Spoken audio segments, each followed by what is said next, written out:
Hi, the purpose of this video is to show how to use the Catenary tool of InnerSoft CAD. This tool is part of the geometric tools.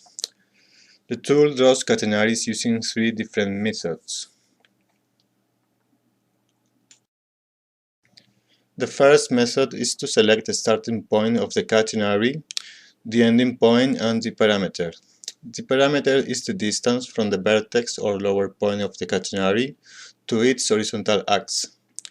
Once the catenary is drawn, the tool sends to the AutoCAD command line all the mathematical information of the catenary.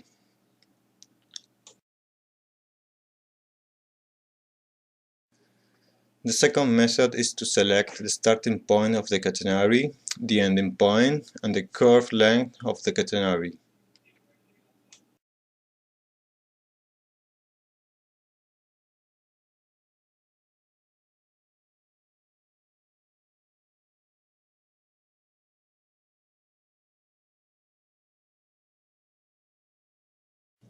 The third method is to select in AutoCAD screen three pass-through points of the catenary.